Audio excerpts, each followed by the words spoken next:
Welcome to R5 TV news. రాష్ట్ర ముఖ్యమంత్రి నారా చంద్రబాబు నాయుడు తిరుమల శ్రీవారి బ్రహ్మోత్సవాల సందర్భంగా దళితవాడలో 5,000 దేవాలయాలు నిర్మిస్తాం అని ప్రకటించారు. ఈ విషయంలో రాష్ట్ర కాంగ్రెస్ పార్టీ అధ్యక్షురాలు వైఎస్ షర్మిల స్పందిస్తూ రాష్ట్రంలో అనేక హరిజన గిరిజన వాడలలో తాగునీటి కోసం, వైద్య సేవల కోసం, వైద్యం కోసం, విద్య కోసం ప్రజలు నలిగిపోతున్నారు. ప్రభుత్వం తిరుమల తిరుపతి దేవస్థానం నిధులు దుర్వినియోగం జరుపుతూ రాజ్యాంగ హక్కులను కాలు రాస్తుంది. ప్రభుత్వం ఈ విషయం పైన దృష్టి పెట్టాలి అంటూ స్టేట్మెంట్ ఇచ్చారు. అయితే తిరుమల తిరుపతి దేవస్థానం పాలక మండలి సభ్యుడు బాడి ప్రకాష్ రెడ్డి మతాలు కులాలు రెచ్చగొట్టేలా, తిరుమల పవిత్రతను కించపరిచేలా మాట్లాడారు. చంద్రగిరి కాంగ్రెస్ పార్టీ తరపున ఆయన వైఎస్ షర్మిల మీద చేసిన వ్యాఖ్యలను తీవ్రంగా ఖండిస్తున్నాం. వెంటనే ప్రజలు యందు ఆయన క్షమాపణ చెప్పాలి అన్నారు. అందరికీ నమస్కారం. నేను ఐరా లోకేష్ రెడ్డి, చంద్రగిరి నియోజకవర్గ కాంగ్రెస్ పార్టీ ఇన్ఛార్జ్. ఈరోజు వైఎస్ షర్మిలారెడ్డి గారు తిరుపతిలో చంద్రబాబు నాయుడు గారు బ్రహ్మోత్సవాలకు ఇచ్చేసిన సందర్భంగా దేవాలయ నిర్మాణం సంబంధించి దళితవాడలో దేవాలయాలు 5,000 దేవాలయాలు నిర్మిస్తామని చెప్పి ఒక స్టేట్మెంట్ ఇవ్వడం జరిగింది. దాని మీద వైఎస్ షర్మిలారెడ్డి గారు ఒక స్టేట్మెంట్ ఇవ్వడం జరిగింది. ఏమని?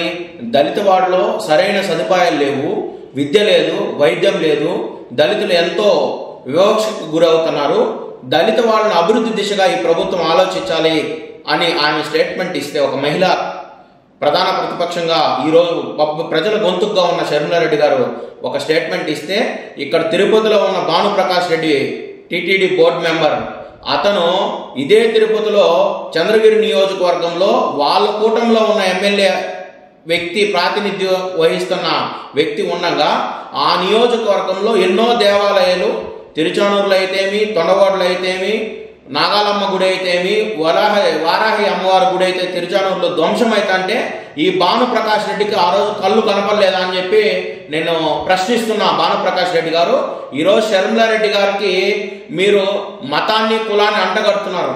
కాంగ్రెస్ పార్టీ సెక్యులర్ పార్టీ, దేశ రక్షణకి, దేశ భవిష్యత్తుకి, రాజ్యాంగానికి కట్టుబడి ఉన్న పార్టీ కాంగ్రెస్ పార్టీ. మీలాగా ఆర్ఎస్ఎస్ సిద్ధాంతాల్ని, ఒక మతాన్ని, ఒక కులాన్ని ప్రోత్సహించే పార్టీ కాంగ్రెస్ పార్టీ కాదు. పేద ప్రజలు, బడుగు బలహీన ప్రజలకి అండగా ఉండే పార్టీ కాంగ్రెస్ పార్టీ.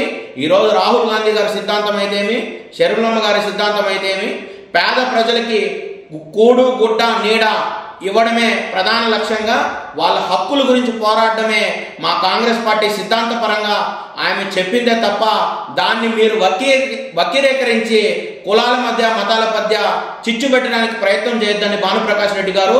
మీకు చేతనైతే ఇదే చంద్రగిరి నియోజకవర్గంలో 3 గుళ్ళు ధ్వంసమైనాయి. ఈరోజు దానికి అధిగతి లేదు, దాని మీద చర్యలు తీసుకోమని చెప్పి మీరు పోయి అక్కడ దమ్ముంటే ధర్నా చేయమని చెప్పి భానుప్రకాష్ రెడ్డి గారికి నేను సవాల్ విసురుతున్నా.